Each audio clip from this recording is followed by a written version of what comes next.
Good morning, student. Welcome to Teresa Children's Senior Secondary School online and digital class. Today topic of economics of class 12 is consumer equilibrium अर्थात उपभोक्ता का संतुलन। पिछली class में हमने उपभोक्ता संतुलन के अंदर कुल उपयोगिता और सीमांत उपयोगिता के बारे में पढ़ा था और हमने पाया था कि जब कुल उपयोगिता और सीमांत उपयोगिता में एक संबंध होता है, जहाँ पर कुल उपयोगिता अधिकतम होती है वहाँ सीमांत उपयोगिता क्या हो जाती है, जीरो हो जाती है। और उसके बाद भी अगर किसी वस्तु का उपभोग होता है तो कहीं न कहीं हमारी जो कुल उपयोगिता होती है वो कम होना शुरू होती है और जैसे ही कुल उपयोगिता कम होती है वैसे ही सीमांत उपयोगिता ऋणात्मक यानी माइनस में चली जाएगी।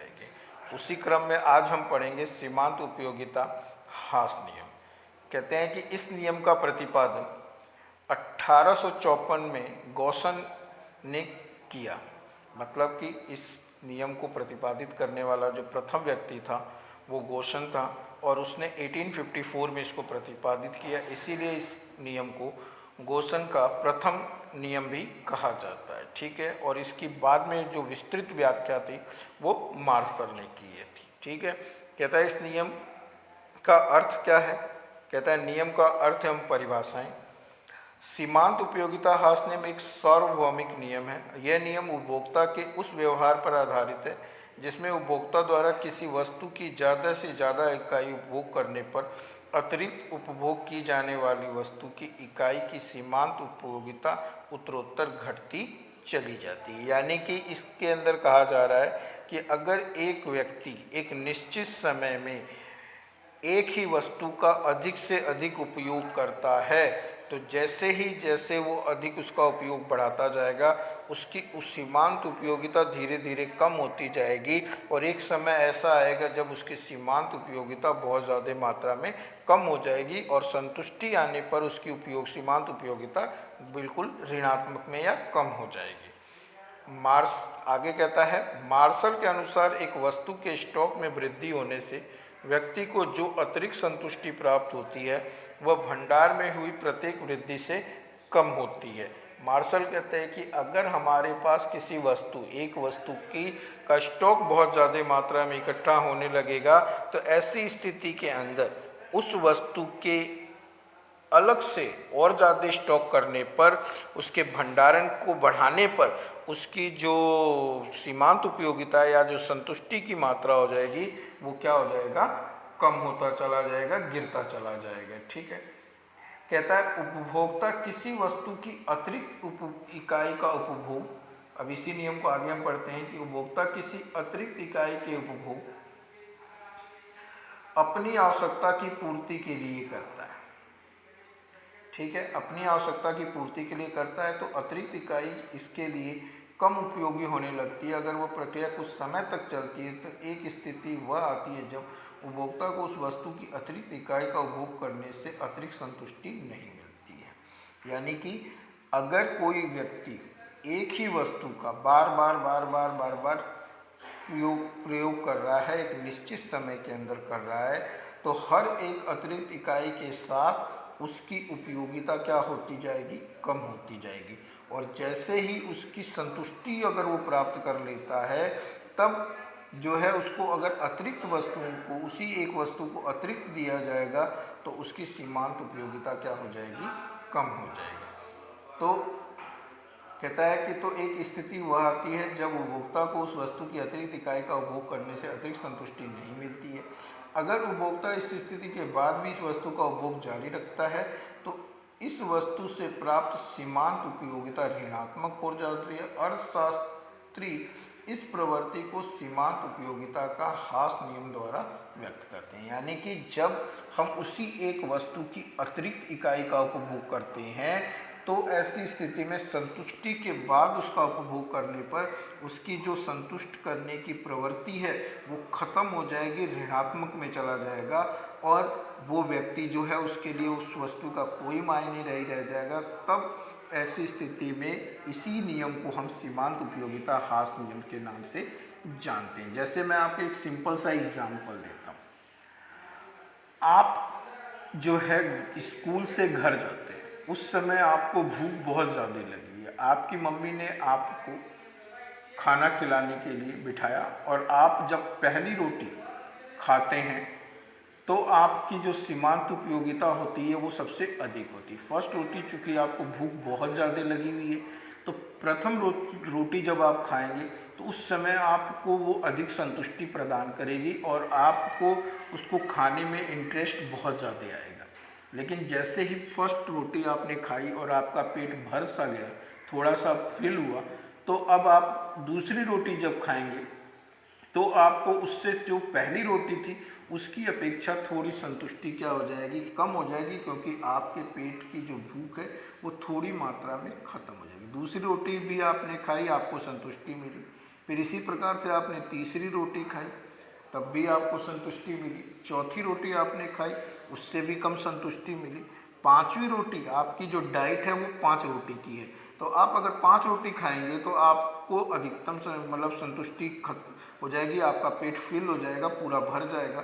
अब इसके बाद भी अगर मम्मी जो है वो ज़बरदस्ती आपको एक रोटी और खिलाती है और आप उस रोटी को खाना नहीं चाहते हैं, तो ऐसी स्थिति में आप उसको बिना मन के, बिना किसी स्वाद के खाएंगे, और ज़बरदस्ती जब आप उस रोटी को खाते हैं तो आपकी जो संतुष्टि है यानी सीमांत उपयोगिता है वो कहाँ चली जाएगी, माइनस में चली जाएगी। तो इस नियम को इस तरीके से हम बहुत ही सिंपल तरीके से समझ सकते हैं। इसके और भी एग्जाम्पल हैं, आइसक्रीम के ले सकते हैं कि आप एक दुकान पर गए, आपने पहली आइसक्रीम का, आपको आइसक्रीम खाने की इच्छा हो रही है, तो आपने पहली आइसक्रीम उठाई, आपको बहुत अच्छा लगा, लेकिन उसी समय आपको दूसरी आइसक्रीम गई, उससे थोड़ा कम अच्छा लगा, तीसरी आइसक्रीम आपने खाई, उससे थोड़ा कम अच्छा लगा, चौथी में आप पूरा पेट आपका भर गया, अब आपकी आइसक्रीम खाने की इच्छा खत्म हो चुकी है, फिर भी ज़बरदस्ती आपको पाँचवीं छठी आइसक्रीम खिलाई जाती है। तो ऐसी स्थिति में आपकी जो कुल उपयोगिता थी वो तो अधिकतम हो गई थी, लेकिन अब उसको और ज़्यादा अतिरिक्त खिलाया जा रहा है, तो ऐसी स्थिति के अंदर आपकी सीमांत उपयोगिता 0 से कहाँ चली जाएगी, माइनस में चली जाएगी। और इसी नियम को हम क्या कहते हैं, सीमांत उपयोगिता का हास नियम कहते हैं। ठीक है बेटा, कहता है नियम की कुछ मान्यताएं हैं। नियम की कुछ मान्यताएं हैं। पहली नियम की मान्यता क्या कहता है, इस नियम को लागू होने के लिए हमारे पास कुछ शर्तें हैं जिनके बिना, एजप्शंस हैं जिनको हम लागू करने के लिए हमारे पास इन नियमों का होना अति आवश्यक है। फर्स्ट है, उपभोक्ता का व्यवहार विकासशील माना जाता है और उपभोक्ता आर्थिक व्यक्ति हो, यानी कि एक तो व्यक्ति के अंदर सोचने समझने की कैपेसिटी होनी चाहिए, वो हर एक वस्तु के बारे में, अपनी उपयोगिता के बारे में पूरी जानकारी रखता हो, साथ में आर्थिक रूप से मजबूत होना चाहिए, यानी धन से संबंधित किसी प्रकार की कोई समस्या उसके सामने उत्पन्न नहीं होनी चाहिए। ठीक है। दूसरा पॉइंट कहता है उपयोगिता मापनीय है और इसके लिए मुद्रा का उपयोग किया जाता है, यानी कि जो हम वस्तु खरीद रहे हैं या जो वस्तु हम खा रहे हैं उसके लिए जो पैसा हम खर्च कर रहे हैं उसके द्वारा हम उपयोगिता को माप सकते हैं कि पहली वस्तु को खर्च करने में जितनी तेज़ी या जितने ज़्यादा पैसे देने के लिए हम तत्पर रहते हैं, उसी की दूसरी वस्तु को खरीदने के लिए हमारे पास उपयोगिता क्या हो जाती है, उसकी थोड़ी कम हो जाती है। ठीक है। और तीसरी चौथी में और ज़्यादा कम होती चली जाती है। थर्ड पॉइंट कहता है मुद्रा की सीमांत उपयोगिता को स्थिर माना जाता है, यानी कि आपके जेब में जो पैसा आ रहा है उसमें किसी प्रकार का कि न घटत होनी चाहिए न बढ़त, यानी आपकी जो सीमांत उपयोगिता, पैसे की सीमांत उपयोगिता है वो स्थिर रहनी चाहिए, उसकी कीमत में किसी प्रकार का कोई परिवर्तन नहीं आना चाहिए। ठीक है। चौथा कहता है उपभोग की गई वस्तु की इकाई उचित आकार एवं गुण की दृष्टि से समरूप होनी चाहिए, यानी एक ही वस्तु की को हमको खरीदना है, उसका कीमत भी सही एक ही होनी चाहिए, उसके आकार भी एक ही होना चाहिए, उसके अंदर जो क्वालिटी या क्वांटिटी है वो सब कुछ इक्वल होगा, तभी ये नियम लागू होता है। ठीक है। कहता है पांचवा पॉइंट उपभोग की प्रक्रिया सतत होनी चाहिए, यानी कि कंटिन्यू में एक निश्चित समय पीरियड में ये नियम लागू होता है। एक काम अभी कर लिया है, एक काम 2 दिन बाद या 5 दिन बाद आप करेंगे तो ये नियम कभी भी लागू नहीं होगा। कंटिन्यू में एकदम एक के बाद एक के बाद एक के बाद एक के बाद जब आप करेंगे तभी ये नियम लागू होगा। अगर इसमें समय के अंदर जो परिवर्तन हो जाएगा या समय में कोई बदलाव हो जाता है तो ये नियम कभी भी लागू नहीं होता है। ठीक है, 6 पॉइंट आपको कहता है में कोई बदलाव हो जाता है तो ये नियम कभी भी लागू नहीं होता है। ठीक है, 6 पॉइंट आपको कहता है कि उपभोक्ता की आय, आदतें, रुचि तथा फैशन में दिए हुए समय में कोई परिवर्तन नहीं होना चाहिए।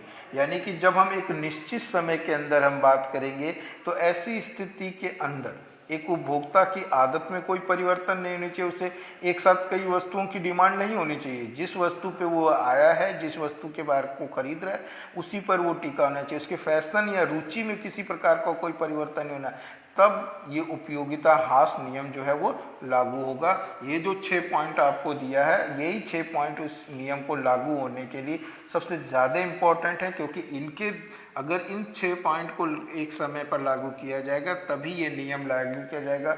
अगर किसी व्यक्ति की रुचि बदल जाए या समय बदल जाए तो ये नियम कभी भी लागू नहीं होता है। ठीक है, कहता है आगे, कहता है हमको इसके अंदर चैप्टर के अंदर कि नियम लागू होने के कारण प्रोफेसर बॉल्डिंग के अनुसार यह नियम 2 कारणों से लागू होता है। ठीक है, फर्स्ट है आपका विभिन्न वस्तुओं एक दूसरे की अपूर्ण स्थानापन्न है, इसलिए एक वस्तु के उपभोग बढ़ने से सीमांत उपयोगिता घटने लगती है। कहता है कि एक वस्तु दूसरे वस्तु की क्या होती है, स्थानापन्न होती है। जैसे कि हम एक सिंपल सा एग्जांपल लें कि अगर आप जो है चाय पीते हैं और कॉफ़ी पीते हैं, अगर आप चाय की मात्रा में बढ़ोतरी करेंगे तो कॉफ़ी की मात्रा में क्या हो जाएगी, कमी हो जाएगी। या जब आप कॉफ़ी की मात्रा को बढ़ाएंगे तो ऐसी स्थिति में आपको चाय की मात्रा को क्या करना पड़ेगा, कम। यानी एक समय में आप एक ही वस्तु का उपभोग बढ़ा सकते हैं, दोनों वस्तुओं का एक साथ उपभोग जो एक दूसरे की स्थानापन्न है, एक दूसरे की पूरक हैं, उन्हें एक साथ आप बढ़ा नहीं सकते। ठीक है, पॉइंट सेकंड कहता है विशिष्ट आवश्यकताओं की तृप्ति हो सकती है। हम किसी भी वस्तु का उपभोग कितना भी बढ़ाएं, एक स्तर के बाद उसका उपभोग और नहीं बढ़ाया जा सकता है। जैसे एक बिंदु के बाद नमक का उपभोग बंद करना होता है। यानी कि आप अपने एक सिंपल सा इसने एग्जांपल दिया कि आप भोजन करते हैं, उसमें आप नमक डालते हैं, उस नमक की मात्रा क्या होती है, निश्चित होती है। या आप मीठी चीज़ खा रहे हैं, आप उसमें चीनी डाल रहे हैं तो चीनी की मात्रा निश्चित हो। बहुत ज़्यादा मात्रा में अगर आप नमक या चीनी का उपयोग करेंगे तो वो वस्तु आपके उपभोग लायक नहीं रह जाएगी। यानी कि हर एक वस्तु की एक विशिष्ट मात्रा होती है और उतने ही मात्रा का उपभोग आप कर सकते हैं। तभी इन 2 नियमों को अगर हम लागू करेंगे, एक तो स्थानापन्न वस्तुओं की कि भाई एक वस्तु के बदले में हम दूसरी वस्तु का उपभोग बढ़ाते हैं, तो दोनों जो एक वस्तु है, यानी जैसे चाय और कॉफ़ी की मैंने बात की थी कि चाय की मात्रा बढ़ाने पर आपको कॉफ़ी की मात्रा को क्या करना पड़ेगा, कम करना पड़ेगा। या आप कॉफ़ी की मात्रा बढ़ाना चाहते हैं तो चाय की मात्रा को क्या करना पड़ेगा, कम करना पड़ेगा। दोनों में से एक ही वस्तु जो है वो आगे बढ़ सकती है। दूसरा इसका नियम है कि हर एक वस्तु, जो विशिष्ट वस्तु जिसको हम प्राप्त कर रहे हैं, जिससे हमको संतुष्टि मिल रही है, उसकी एक निश्चित मात्रा होनी चाहिए और उससे अधिक उसका उपभोग नहीं किया जाएगा। तभी ये नियम जो है आगे आपके ऊपर लागू होगा। ठीक है, कहता है इस नियम की व्याख्या हेतु तालिका 2.1 एवं चित्र 2.1b का प्रयोग किया गया है। ठीक है, आगे हम इसके अंदर जो ऊपर हमने जो कुल उपयोगिता और सीमांत उपयोगिता के बारे में बात की थी, वहाँ से आप इसको समझ सकते हैं। ठीक है, कहता है नियम का महत्व। अब इस नियम का महत्व क्या है कि उपयोगिता ह्रास नियम द्वारा मांग का नियम, सम सीमांत उपयोगिता नियम आदि नियमों की व्युत्पत्ति थी। इस जो हमने उपयोगिता ह्रास नियम का, या हम कहें सम सीमांत उपयोगिता ह्रास नियम का जो उपयोग किया, इसके द्वारा हम कई अन्य नियमों की खोज कहते हैं, जिसको सम सीमांत उपयोगिता नियम आदि की बारे में जानकारी होती है। ठीक है, इसका सेकंड पॉइंट कहता है, इसका सेकंड महत्व क्या है, इस नियम का उपयोग सार्वजनिक वित्त में किया जाता है और हम जानते हैं कि धनवान के लिए मुद्रा की सीमांत उपयोगिता कम और गरीब के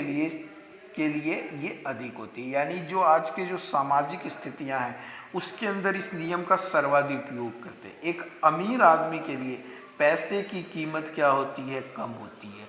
और एक गरीब के लिए पैसे की कीमत क्या होती है? अधिक होती है। तो सरकार क्या करती है? अमीरों से अधिक मात्रा में टैक्स लेकर के उसके पैसों को गरीबों पर क्या करती है?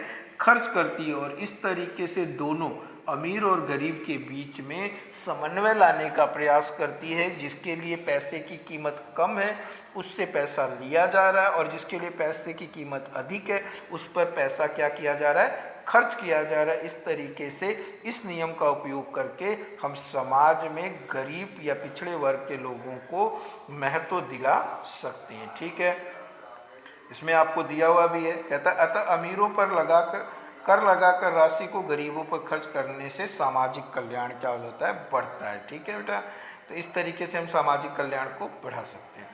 तीसरा नियम आ जाता है कि इस नियम की सहायता से हीरे पानी विरोधाभास की व्याख्या की गई है।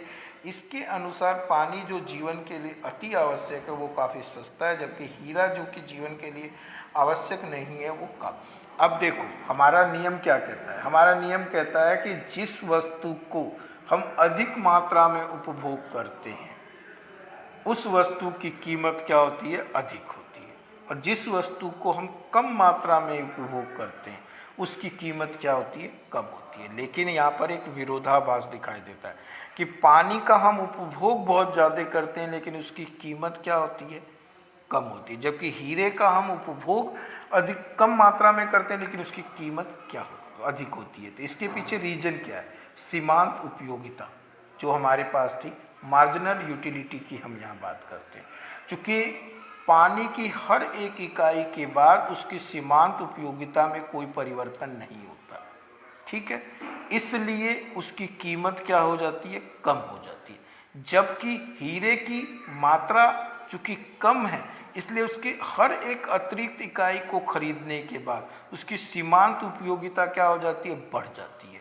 और जब उस वस्तु की सीमांत उपयोगिता, हीरे की सीमांत उपयोगिता बढ़ती है तो उसकी कीमत कहीं ना कहीं अधिक होती चली जाती है। और जैसे जैसे उसकी मात्रा हम खरीदते हैं, चूँकि हीरा कम मात्रा में पाया जा रहा है इसलिए उसकी कीमत क्या होती जाती है? बढ़ती चली जाती है। इसीलिए पानी जो होता है वो सस्ता होता है और हीरा जो होता है वो महंगा होता है। इसके अंदर आपको दिया हुआ भी है हीरे पानी का विरोधाभास। ठीक है, कहता है इस विरोधाभास को समझने के लिए पानी जो जीवन के लिए आवश्यक है उसकी कुल उपयोगिता TU हीरे से प्राप्त कुल उपयोगिता से ज़्यादा होती है, जबकि किसी वस्तु के लिए दी जाने वाली कीमत उस वस्तु से प्राप्त सीमांत उपयोगिता MU पर निर्भर करता है, ना कि कुल उपयोगिता पर। हमेशा किसी भी वस्तु की कीमत जो है उसकी जो है MU यानी कि मार्जिनल यूटिलिटी पर निर्भर करता है, टोटल यूटिलिटी पर कभी भी निर्भर नहीं करता है। हमें पानी की आवश्यकता बहुत ज़्यादा है, हम उसका उपभोग करते हैं ज़्यादा, लेकिन चूंकि पानी जो है वो सर्वत्र व्याप्त है और उसकी मात्रा अधिक होने के साथ में उसके उपभोग करने से हमारी हर बार प्यास बुझती यानी संतुष्टि जो है हर बार प्राप्त होती है। तो इसलिए उसकी कीमत यानी उसकी सीमांत उपयोगिता क्या हो जाती है? कम हो जाती है। इसीलिए हम उसके ऊपर कम पैसा खर्च करते हैं। ठीक है, चूँकि हम पानी का बहुतायत में प्रयोग करते हैं अतः पानी की अंतिम इकाई से प्राप्त सीमांत उपयोगिता बहुत ही कम होती है। अतः पानी की इस अंतिम इकाई के उपभोग के लिए हम बहुत कम कीमत देने को विदित रहते हैं। यानी कि पानी हर जगह मिल जाता है और उसको हम यूज भी बहुत ज़्यादा मात्रा में करते हैं।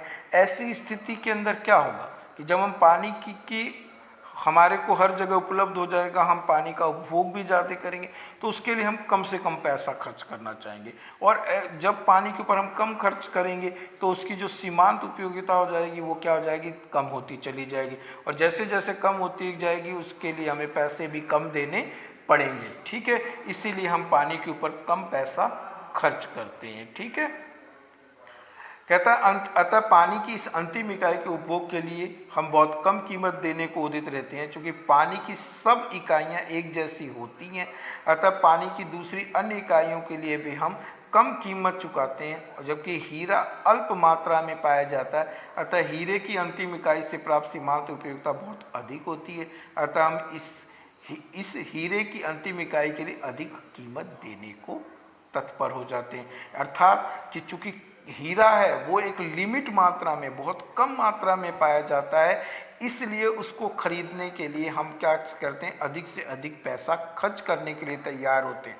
और जब हम उसके ऊपर अधिक पैसा खर्च करेंगे, यानी इसकी जो सीमांत उपयोगिता है वो अधिक हो जाएगी, और जब सीमांत उपयोगिता अधिक हो जाएगी तो उसकी कीमत अपने आप क्या हो जाएगी, बढ़ जाएगी। यहाँ पे एक चीज़ दिखाई दे रहा है कि अगर कोई वस्तु अधिक मात्रा में होती है तो उसकी सीमांत उपयोगिता कम और उसकी कीमत भी क्या होगी, कम हो जाएगी। अगर कोई वस्तु थोड़ी मात्रा में है तो उसकी सीमांत उपयोगिता अधिक और उसकी कीमत भी क्या हो जाएगी बेटा, अधिक हो जाएगी। ठीक है, तो इस तरीके से हम इस नियम के बारे में पढ़ सकते हैं और इसको और अधिक समझ सकते हैं। ठीक है बेटा, तो अब हम बात करते हैं इसी के अंदर एक और नियम की बात करेंगे।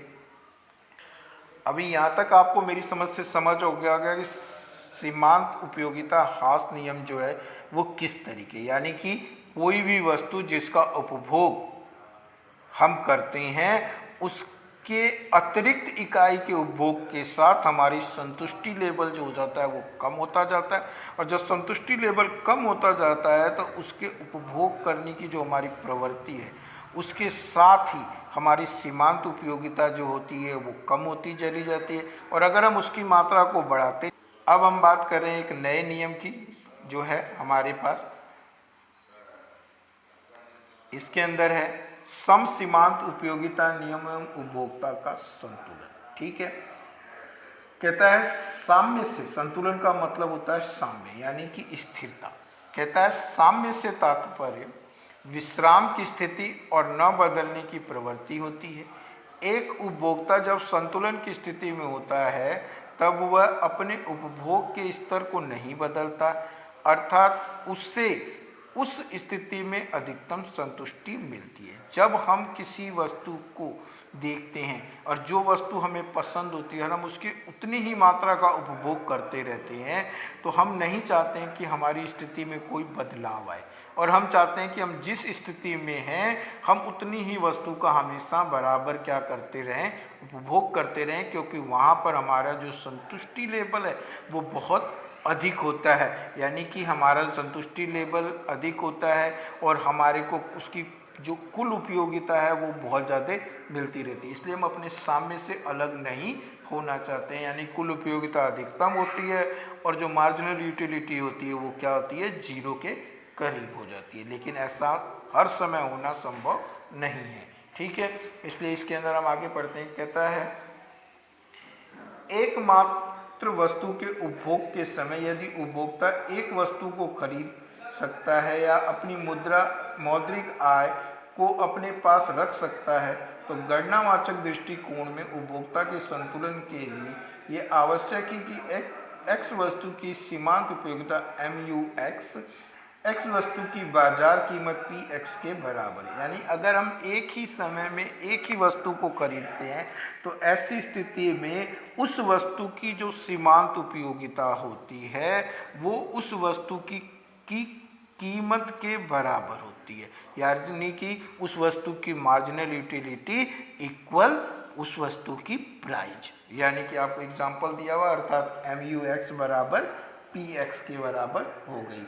MUX का मतलब है कि X वस्तु की सीमांत उपयोगिता और PX का मतलब है कि X वस्तु की कीमत। ठीक है, कहता है अगर X वस्तु से प्राप्त सीमांत उपयोगिता MUX X वस्तु की कीमत PX से अधिक होती है तो उपभोक्ता X की अधिक मात्रा खरीदकर अपने कल्याण को अधिक कर सकता है। कहता है कि X वस्तु की सीमांत उपयोगिता X वस्तु की कीमत से अधिक, यानी कि अगर हम किसी वस्तु को खरीद रहे हैं उसकी प्राइस कम होगी और हमारी उपयोगिता मार्जिनल यूटिलिटी अधिक होगी तो हम चाहेंगे कि और पैसा खर्च करके उस वस्तु की अधिक से अधिक मात्रा को क्या करके इकट्ठा कर लें, जिससे कि हमारी प्राइस और हमारी मार्जिनल यूटिलिटी एक दूसरे के क्या हो जाए, इक्वल हो जाए। ठीक है, और इसके लिए वो अतिरिक्त धन खर्च करने के लिए भी क्या हो जाएगा, तैयार हो जाएगा। और इस तरह यदि X वस्तु से प्राप्त सीमांत उपयोगिता MUX X की कीमत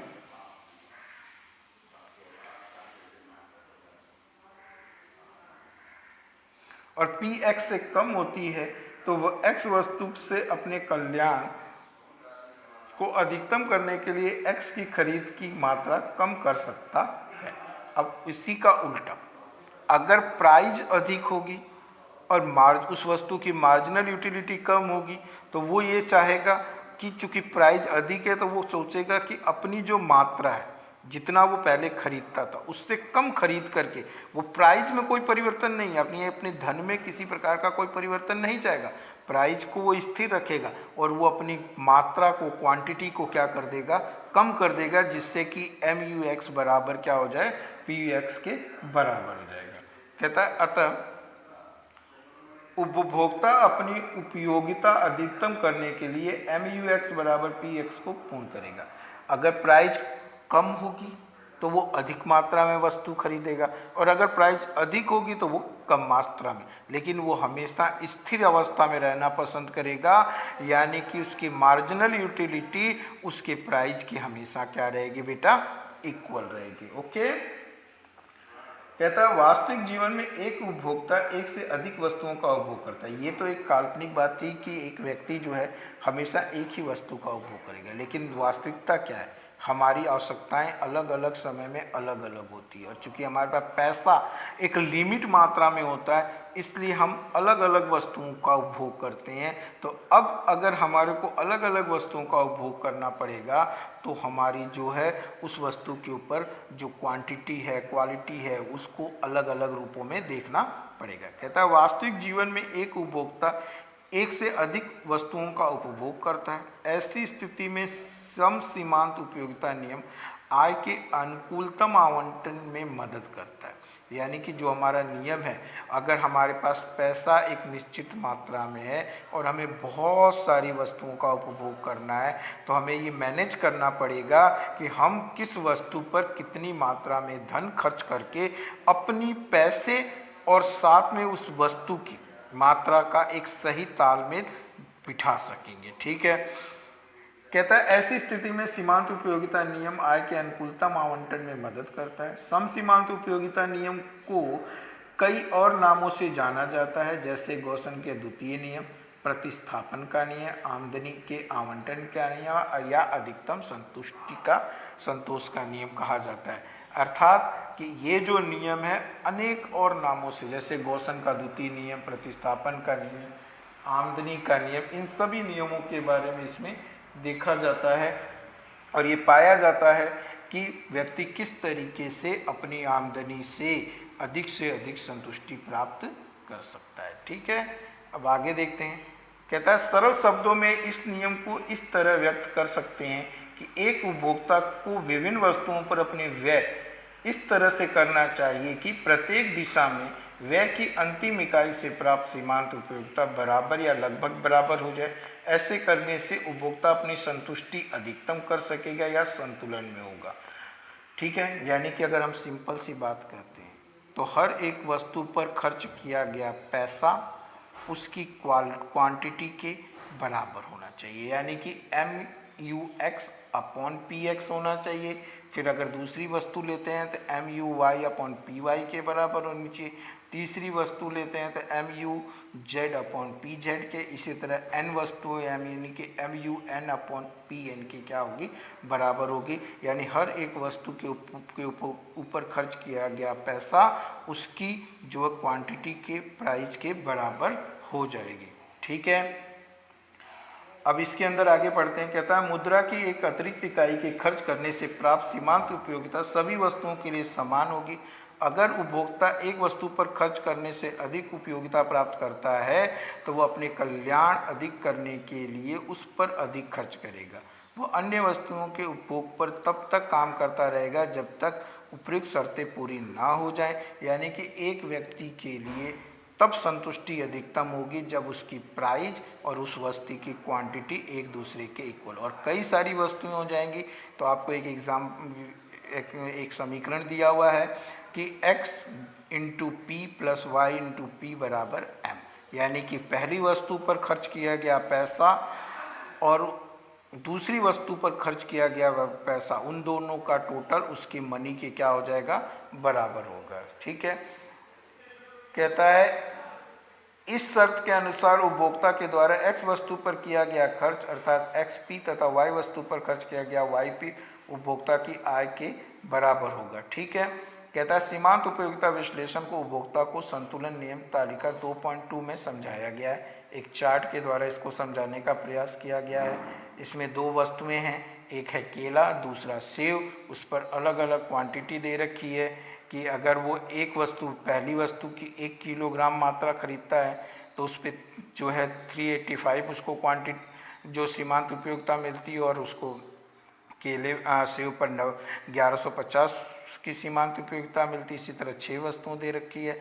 इसमें हम पाते हैं जब वो केले की 3 इकाई खरीदता है और सेव की 4 इकाई खरीदता है तब उसकी सीमांत उपयोगिता एक दूसरे के क्या होती है, बराबर होती है। क्यों होती है देखते हैं आगे। इसके अंदर हमको कहता है देखो, हम केले व सेव दो वस्तुएं लेते हैं जिनकी कीमत क्रमशः 30 रुपये प्रति किलोग्राम और 90 रुपये प्रति किलोग्राम है, और एक उपभोक्ता को 450 रुपये व्यय करने हैं। यानी उपभोक्ता के पास कुल 450 रुपये हैं, उसको इन दोनों वस्तुओं पर खर्च करके वो अपनी उपयोगिता को अधिक करना चाहता है। ठीक है, कहता है हम केले को 3 किलोग्राम लेते हैं जिसकी सीमांत उपयोगिता 300 इकाई है और कीमत 30 रुपये प्रति किलोग्राम है। अतः केले से इस बिंदु पर प्राप्त रुपए में सीमांत उपयोगिता हो जाएगी 300/30, कट करेंगे तो आएगा 10। इसी तरीके से हम सेव के 4 किलोग्राम लेते हैं जिसकी सीमांत उपयोगिता 900 इकाई और कीमत 90 रुपये है। अब इसकी भी हम बात निकालेंगे तो इसकी उपयोगिता आएगी 900/90 यानी कि 10। ठीक है, अब दोनों की उपयोगिता बराबर है। केले पर भी 10 की उपयोगिता मिल रही है और सेव पर भी। MUX/PX बराबर MUY/PY के लागू होने की शर्त रहेगी। कहता उपभोक्ता 3 किलोग्राम केले और 4 किलोग्राम सेव लेता, अर्थात उपभोक्ता के संतुलन की प्रथम शर्त यही है कि जब उपभोक्ता 3 किलोग्राम और 4 किलोग्राम सेव का उपभोग बराबर होगा। ठीक है, कहता है इस शर्त के अनुसार उपभोक्ता के द्वारा x वस्तु पर किया गया खर्च अर्थात XP तथा y वस्तु पर खर्च किया गया YP उपभोक्ता की आय के बराबर होगा। ठीक है, कहता है सीमांत उपयोगिता विश्लेषण को उपभोक्ता को संतुलन नियम तालिका 2.2 में समझाया गया है। एक चार्ट के द्वारा इसको समझाने का प्रयास किया गया है।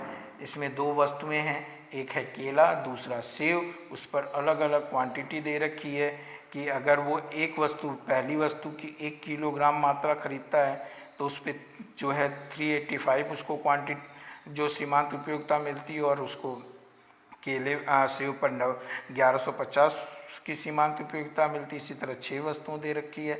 इसमें हम पाते हैं जब वो केले की 3 इकाई खरीदता है और सेव की 4 इकाई खरीदता है तब उसकी सीमांत उपयोगिता एक दूसरे के क्या होती है, बराबर होती है। क्यों होती है देखते हैं आगे। इसके अंदर हमको कहता है देखो, हम केले व सेव दो वस्तुएं लेते हैं जिनकी कीमत क्रमशः 30 रुपये प्रति किलोग्राम और 90 रुपये प्रति किलोग्राम है, और एक उपभोक्ता को 450 रुपये व्यय करने हैं। यानी उपभोक्ता के पास कुल 450 रुपये हैं, उसको इन दोनों वस्तुओं पर खर्च करके वो अपनी उपयोगिता को अधिक करना चाहता है। ठीक है, कहता है हम केले को 3 किलोग्राम लेते हैं जिसकी सीमांत उपयोगिता 300 इकाई है और कीमत 30 रुपये प्रति किलोग्राम है। अतः केले से इस बिंदु पर प्राप्त रुपए में सीमांत उपयोगिता हो जाएगी 300/30, कट करेंगे तो आएगा 10।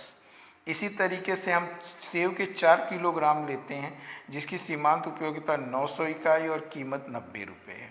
अब इसकी भी हम बात निकालेंगे तो इसकी उपयोगिता आएगी 900/90 यानी कि 10। ठीक है, अब दोनों की उपयोगिता बराबर है। केले पर भी 10 की उपयोगिता मिल रही है और सेव पर भी। MUX/PX बराबर MUY/PY के लागू होने की शर्त रहेगी। कहता उपभोक्ता 3 किलोग्राम केले और 4 किलोग्राम सेव लेता, अर्थात उपभोक्ता के संतुलन की प्रथम शर्त यही है कि जब उपभोक्ता 3 किलोग्राम और 4 किलोग्राम सेव का उपभोग करता है तो वो संतुलन की स्थिति में रहता है। यानी कि XPX + YPY बराबर M, यानी 3 × 30, यानी केले पर वो कितना रुपया खर्च कर रहा है, 90 रुपया, और 4 × 90 यानी 360 रुपये। दोनों को मिलाते हैं तो उसकी कीमत 450, यानी 450 बराबर 450 हो जाता है। यानी दोनों नियमों को यहाँ पर लागू होते हम पाते हैं। ठीक है, इस उदाहरण के द्वारा उपभोक्ता के संतुलन की दोनों शर्तें, यानी कि पहली शर्त कि दोनों की उपयोगिता इक्वल होनी चाहिए, दूसरी शर्त कि दोनों की जो कीमत और क्वांटिटी है उन दोनों को अगर जोड़ा जाए तो वो उसकी प्राइस के क्या हो जाएगी, इक्वल होनी चाहिए। और ये दोनों ही नियम इस जगह पर आपको सही होते हुए लगता है। ठीक है, अब कहता है सीमांत उपयोगिता के कुछ सीमाएं भी हैं कि ये नियम कहाँ तक लागू हो सकता है, इसको कहाँ तक हम लागू कर सकते हैं, इसके ऊपर बात करते हैं। कहता है फर्स्ट, यह नियम इस मान्यता पर आधारित है कि उपभोक्ता के वैकल्पिक पसंद की पूर्ण जानकारी होती है और वास्तविकता। कहता है कि ये जो नियम है तभी लागू होगा जब एक उपभोग करने वाले को अपनी जो पसंद या नापसंद के बारे में पूरी की पूरी जानकारी हो। वो किस वस्तु को खरीदना चाहता है, किस वस्तु को नहीं खरीदना चाहता है, उसके मन में ये होना चाहिए। ठीक है, लेकिन क्या होता है, अब इसके अंदर देखते हैं, में उपभोक्ता दूसरे वैकल्पिक चयनों के बारे में अनभिज्ञ होता है। लेकिन वास्तव में क्या होता है कि जब हम कई बार हम देखते हैं कि हमारे को ये पता ही नहीं होता है कि हमें क्या वस्तु खरीदनी है, कितनी मात्रा में खरीदनी है, तब ये नियम लागू नहीं होता है। ठीक है, दूसरा पॉइंट कहता है इस नियम में उपभोक्ता को विवेकशील माना गया जो व्यवहार में सही नहीं पाया जाता। क्या होता है कि इसमें हमेशा ये कहा जाता है कि व्यक्ति जो है वो बहुत ज़्यादा समझदार है, हर चीज़ को चूज करके वो सोच समझ के खरीदता है, लेकिन वास्तविकता ऐसी नहीं है। क्यों नहीं है ऐसी? कहता है उपभोक्ता को सीमांत उपयोगिता की तुलना में काफ़ी गणना करनी पड़ती है जो इसके लिए काफ़ी मुश्किल होता है। उपभोक्ता के व्यय पर उसकी आदत, विज्ञापन आदि का प्रभाव पड़ता है तथा साथ ही उपभोक्ता दूसरों की देखा देखी करके भी वस्तु क्रय करता है। ये सब बातें बताती हैं कि उपभोक्ता जरूरी नहीं है कि विवेकशील। कई बार क्या होता है कि हमारे जो बुद्धि होती है, हम इसमें कहा गया कि व्यक्ति विकासशील है, उसको हमेशा अपने सोच समझ के हिसाब से चीज़ें खरीदनी थी। लेकिन कई बार हम प्रचार के भ्रम में आ जाते हैं या कोई कह देता है कि ये वस्तु बहुत अच्छी है तो भी हम उस वस्तु को खरीद लेते हैं। ये सभी कारण कहीं ना कहीं हमारे उपभोक्ता को प्रभावित करता है और हम इस नियम का पूरा उपयोग नहीं कर पाते हैं। ठीक है, तीसरा कहता है ऐसा माना जाता है कि सभी वस्तुएं विभाज्य हैं जबकि वास्तविकता में मकान अथवा कार जैसी वस्तुएं अभाज्य होती हैं। ये नियम कहता है कि हर वस्तु को हम टुकड़ों में खरीद सकते हैं, लेकिन जो हमारी अचल संपत्तियां हैं, चाहे मकान है, चाहे ज़मीन है, चाहे हमारे पास कार है या टेलीफोन है, हम उसको टुकड़ों में नहीं कर सकते। हम आधा मकान या आधा कार या आधा टेलीफोन नहीं खरीद सकते, ये हमें पूरा ही खरीदना पड़ता है। जब पूरा अभाज्य का नियम लागू नहीं होता तो ये नियम भी वहाँ पर काम नहीं करता है। कहता है यह नियम उपयोगिता को मापे जाने तथा मुद्रा की सीमांत उपयोगिता को स्थिर होने पर आधारित है जो कि अवास्तविक मान्यता है। अतः हिक्स ने इन दोनों मान्यताओं का खंडन किया है तथा उपभोक्ता के संतुलन को तटस्थता वक्र की सहायता से समझाया है। यानी कि इस नियम को आगे चल कर के विद्वानों ने खारिज कर दिया कि व्यक्ति की जो पैसे की जो कीमत है वो स्थिर रहती है, वो उसमें बदलाव होता रहता है। ठीक है, पांचवा कहता है बजट अवधि की अनिश्चित होने इस नियम के प्रतिपादन में बाधा है। प्राय बजट अवधि 1 वर्ष ही मानी जाती है जबकि टिकाऊ वस्तुओं का उपभोग दूसरी बजट अवधि में भी जारी रहता है। अतः ऐसी वस्तुओं में से कई वर्षों में प्राप्त होने वाला लाभ की तुलना दूसरी वस्तुओं के इस लाभ से करनी होती है। यानी कि अगर हम एक निश्चित समय पीरियड में लेते हैं तो भी हमारा ये नियम कहीं ना कहीं फेल होता लगता है। अगर जो वस्तुएं हम सार्वजनिक रूप से या डेली वेजेज पे करते हैं उसमें तो ये नियम लागू होता है, लेकिन जो वस्तुएं टिकाऊ होती है, लंबे समय तक चलती है, उस पर ये नियम लागू नहीं होता है। ठीक है, कहता है सम सीमांत उपयोगिता नियम का महत्व। कहता है सम सीमांत इस नियम का महत्व क्या क्या है? सम सीमांत उपयोगिता नियम अर्थशास्त्र के उपभोग, उत्पादन, विनिमय, वितरण सभी क्षेत्रों में लागू होता है। और हमने पूर्व में देखा कि कैसे उपभोक्ता अपनी सीमित आय को खर्च कर सम सीमांत उपयोगिता नियम से अधिकतम संतुष्टि, यानी कि ये नियम अगर हम देखें तो हमारे डेली यानी हमेशा लागू होने वाला एक नियम है जिसको हमारे जीवन में हमेशा हम देखते हैं। क्योंकि हमारे पास पैसा कम है और हमको अधिक वस्तुओं का उपभोग करना है, तब ऐसी स्थिति में इस नियम का उपयोग करके हम अपनी संतुष्टि को अधिकतम कर सकते हैं। ठीक है, अगला पॉइंट कहता है इस तरह से एक उत्पादक अपने सीमित साधनों से उत्पादन को अधिकतम करने में इस नियम का प्रयोग में लाता है और ऐसा करने पर वह प्रति इकाई उत्पादन की लागत कम कर पाता है। यानी कि आपको जो कह रहा है कि अगर हम सम सीमांत उपयोगिता नियम का उपयोग करेंगे तो कम कीमत खर्च करके अधिक से अधिक वस्तुओं का उत्पादन कर सकते हैं या अपने उत्पादन को बढ़ा सकते हैं, क्योंकि हम देखते हैं कि समाज में या देश में बहुत सारी ऐसी वस्तुएं हैं जिनका डेली वेजेज पे यानी कि प्रतिदिन उपभोग होता है, तो ऐसी वस्तुओं का उत्पादन हम इस नियम के द्वारा बढ़ा सकते हैं। ठीक है। अगला कहता है इस नियम का प्रयोग व्यापक है। इसके अतिरिक्त इस नियम का प्रयोग विनिमय, वितरण, सार्वजनिक क्षेत्र में भी किया जाता है। बचत और उपभोग के माध्यम से निर्णय भी इस नियम के प्रयोग द्वारा किया जा सकता है। यानी इस नियम को अन्य क्षेत्रों जैसे वितरण के नियम, विनिमय या सार्वजनिक क्षेत्र या बचत जैसी समस्याओं पर हम इस नियम का उपयोग करके अपनी संतुष्टि को अधिकतम कर सकते हैं। ठीक है। कहता है इस प्रकार उपयोगिता विश्लेषण में यह नियम यद्यपि महत्वपूर्ण है किंतु उपयोगिता गणना करना संभव नहीं होता। अतः आगे हेक्स व एलन द्वारा प्रतिपादित क्रमचय दृष्टिकोण का अध्ययन करेंगे। अब इस नियम को हम हर जगह लागू नहीं कर सकते, इसीलिए इसको आगे जो हिक्स और एलन ने इस नियम की कमियों को दूर करके एक नया नियम दिया, तटस्थता वक्र विश्लेषण व उपभोक्ता संतुलन। इसके बारे में हम नेक्स्ट वीडियो में बात करेंगे और ये वीडियो हम आज यहीं पे समाप्त करते हैं। फिर भी अगर आपको कोई डाउट हो तो आप मेरे नंबर पर कॉल करके मुझसे इसके बारे में पूछ सकते हैं। Have a nice day. Thank you.